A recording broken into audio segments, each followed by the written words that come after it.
ini saya akan merangkum sebuah film berjudul The Warrior's Way. Dirilis pada tahun 2010, film ini akan membangkitkan jiwa-jiwa aksi dalam diri kalian, sehingga ketika kalian melihat ada orang yang lewat di depan rumah, secara spontan kalian akan mengajak orang itu untuk berantem tanpa alasan yang jelas. Dan karena besok saya ada undangan buka puasa bareng bersama Bapak Erdogan di warung makan ikan bakar di daerah Turki, jadi langsung saya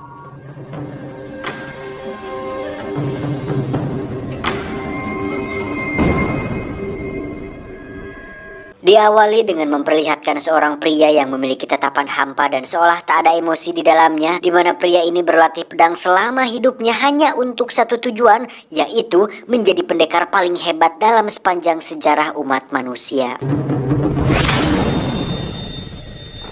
Dan ini adalah pendekar pedang yang memiliki gelar paling hebat di dunia saat ini, yang mana si pria akhirnya bisa membunuh pendekar tersebut dengan sangat amat mudah, hingga membuat si pria menjadi satu-satunya pendekar pedang paling hebat di dunia sekarang. His last ambition, but his heart felt emptier than ever. Tapi layaknya Saitama yang menjadi pria paling kuat di dunia, si pria pun merasakan kehampaan dalam dirinya ketika tidak ada lagi musuh yang lebih kuat dan mampu menandinginya. Dan apa yang terjadi? Semua latihan dan tujuannya selama ini berubah seketika ketika melihat seorang bayi perempuan yang merupakan anak dari klan musuhnya, di mana sisi humanis dan hati nuraninya tiba-tiba muncul, yang membuat si pria menemukan tujuan baru untuk hidup, yaitu menjaga si bayi dan membuatnya tetap hidup.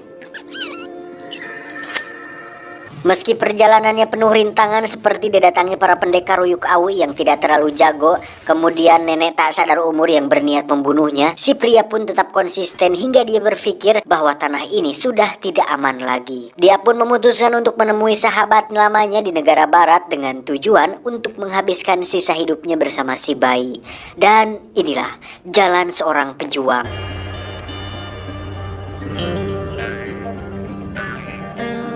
Karena ingin hidup damai dan kehidupan baru, si pria pun merubah namanya menjadi John sesuai nama saya. Hingga akhirnya John sampai di sebuah kota bangkrut yang sepi dan kumuh, di mana itulah tempat teman lamanya tinggal yang ternyata dia sudah meninggal sejak lama. Sementara itu kita akan melihat sang guru besar yang merupakan pemimpin klannya si John, yang mana sang guru besar ini sedang memeriksa tempat terakhir si John singgah dan menemukan sebuah kertas yang menjadi petunjuk kemana si John pergi.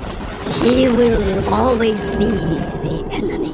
Dan mari saya jelaskan sedikit bahwa si John ini adalah bagian dari sebuah kelompok atau klan paling disegani, ya semacam klan pembunuh lah, seperti di film klan Ozuno yang ninja assassin, di mana klan mereka sudah terlibat perseteruan selama ratusan tahun, dan satu-satunya keturunan klan musuh mereka yang masih hidup adalah si bayi yang sedang dibawa si John. Sehingga secara tidak langsung si John dianggap pengkhianati klannya sendiri, yang mana sang guru besar ini berniat untuk membunuh si bayi, yang tentu saja si John tidak akan membiarkan hal itu terjadi. Kembali ke si John bersama si bayi yang hidup terlantar di negeri orang, hingga tak lama muncullah seorang wanita baik hati yang mau menawarinya pekerjaan untuk menjadi seorang tukang cuci baju. Wanita ini bernama Lin, seorang wanita yang hidup sebatang kara di kota bangkrut ini. Alright now, time to get to work.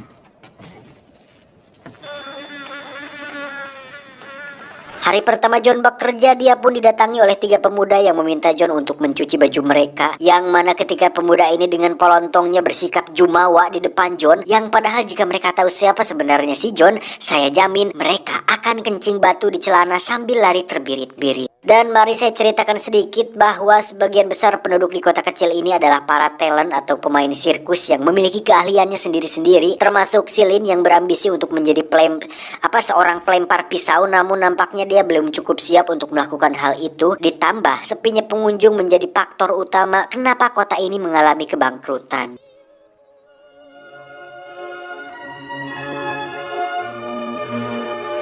Hari-hari si John pun dilalui dengan belajar mencuci baju, lalu memuai atau menjemur pakaiannya, kemudian bermain bersama penduduk di sana, dilanjutkan dengan menanam bunga yang agak mustahil bisa tumbuh, hingga si John menemukan kedamaian yang selama ini tidak pernah dia rasakan. It's nice to have a few friends around when the sun goes down. Beberapa pekan berlalu, bunga yang ditanamnya pun kini tumbuh dengan lebat, di mana si John sendiri terlihat sedang bermain kartu dengan si Ucok, yang mana si Ucok ini sering kalah taruhan karena kesulitan melihat kebohongan dari mata kosong yang dimiliki si John. Saat melihat Lin yang sedang sendirian di tengah kuburan, Ucok pun bercerita bahwa saat Lin masih kecil dia sebenarnya memiliki ayah, ibu, dan sang adik yang masih bayi, yang mana keluarganya tersebut sudah mati oleh seorang kolonel jahat yang telah membantai mereka semua dengan begitu sadis. Si kolonel itu pun memang diceritakan sering mencari gadis-gadis muda yang memiliki gigi utuh dan bersih untuk dijadikan pelampiasan hasrat seksualnya. Namun saat Lin yang menjadi korbannya, Lin pun nekat menyiram si kolonel dengan minyak panas yang membuat dia murka dan membunuh semua keluarganya.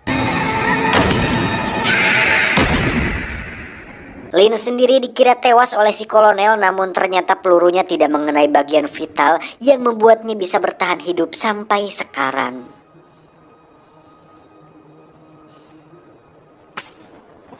My arm ain't worth a damn. Ouch. Simpati dengan masa lalunya, John pun melatih Lin cara melempar pisau yang benar, kemudian menunjukkan pedang legendaris yang sudah membunuh ratusan nyawa dan sekarang sudah dalam kondisi tersegel agar dirinya tidak kembali menjadi sosok yang dulu lagi. Tanpa dia sadari, sang guru besar pun sedang dalam perjalanan menggunakan kapal dan tak lama lagi akan menemui John untuk mengambil nyawa si bayi.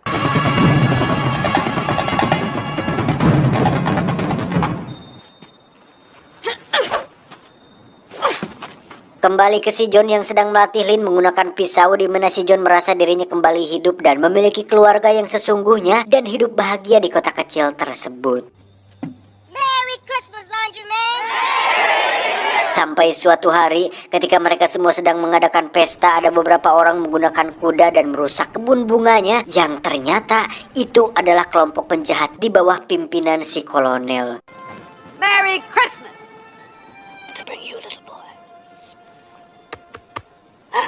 Setelah kejadian waktu itu, kini si kolonel menggunakan sebuah topeng untuk menutupi wajah buruknya akibat disiram minyak panas, yang mana tujuan si kolonel ke sana adalah untuk mencari wanita muda dan bersih yang akan dijadikan pelampiasan nafsu bejatnya.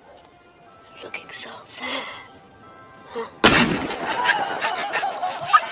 Salah satu warga yang mengenakan kostum badut pun menjadi bulan-bulanan si kolonel dan pasukannya, dilanjutkan dengan membunuh sepasang suami istri hanya untuk alasan yang tidak jelas. Dan itu sangat bagong sekali. Por favor, no la mates.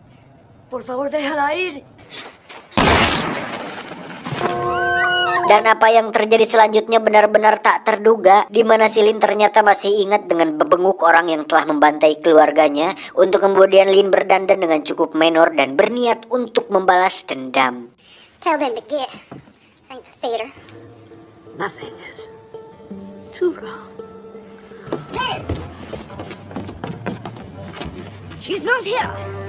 Mengetahui bahwa Lin nekat menemui si kolonel sendirian, John yang sedari tadi hanya diam dan menyaksikan perbuatan keji si kolonel pun akhirnya memutuskan untuk turun tangan, di mana si John membuka segel pada pedangnya yang langsung diketahui oleh si guru besar.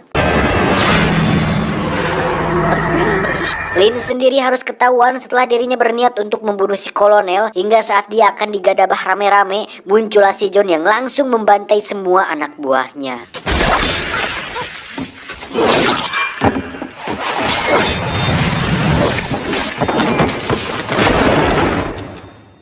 Dengan memanfaatkan Lin, si kolonel pun berhasil kabur dari sana, yang justru akan membuat semua penduduk kota berada dalam bahaya. Karena sudah pasti si kolonel akan kembali dengan membawa pasukan yang lebih banyak. Tak tinggal diam, si John beserta semua penduduk pun bekerja sama untuk merancang sebuah strategi yang setidaknya bisa memperkecil serangan dari si kolonel tersebut.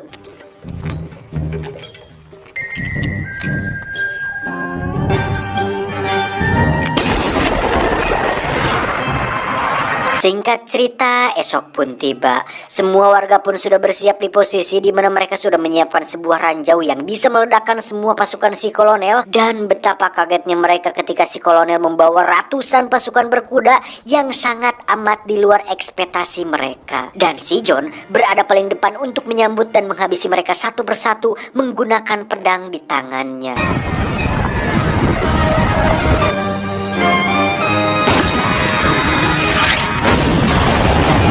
Namun dengan banyaknya pasukan, si John pun kesulitan jika harus mengcover semuanya sekaligus, di mana sisa warga termasuk si Lin dan si bayi harus melarikan diri dari kejaran sisa pasukan si kolonel. Dan yang terjadi selanjutnya benar-benar membuat semua orang terkejut karena tiba-tiba ya, muncullah sang guru besar bersama puluhan pendekar pedang yang mana mereka tidak akan segan-segan membantai mereka semua hanya untuk mendapatkan si bayi.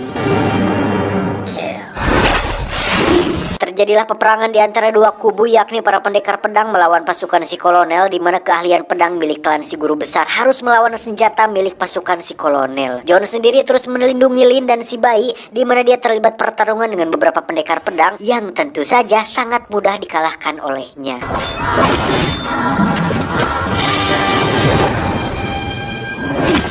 Dengan kekacauan ini, Lin pun menitipkan si bayi kepada si Ucok, yang mana si Ucok pun harus tewas oleh si kolonel yang mencoba untuk menangkap bayinya agar si kolonel punya jaminan untuk tetap hidup. Dan mau sebanyak apapun pasukan si kolonel dan secanggih apapun senjatanya, hal itu tetap bukan tandingan sang pendekar pedang paling hebat sepanjang sejarah manusia. Dan yang paling menarik adalah John ternyata memiliki kecepatan melebihi peluru yang membuat si bayi berhasil diselamatkan.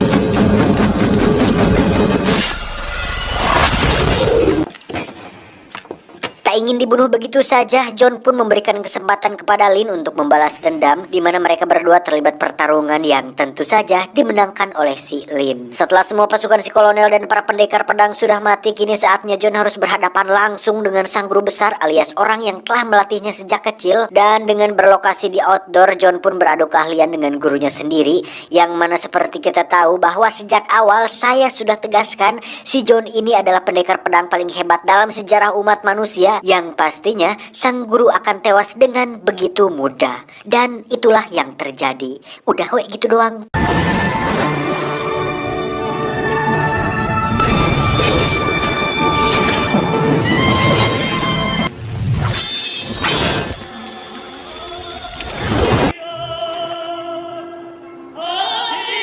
Merasa bahwa takdirnya sebagai pembunuh dan pendekar pedang tidak bisa ditinggalkan, John pun menitipkan si bayi pada si Lin dan memutuskan untuk pergi demi mencapai cita-citanya bertemu dengan John Wick. Dan setelah berkelana sampai ke benua Antartika, John pun bertemu dengan puluhan pendekar pedang es yang mau mereka main sendiri-sendiri atau keroyokan pun, si John 100% tetap akan menang karena dia adalah tokoh utama. Tamat ending yang membagongkan.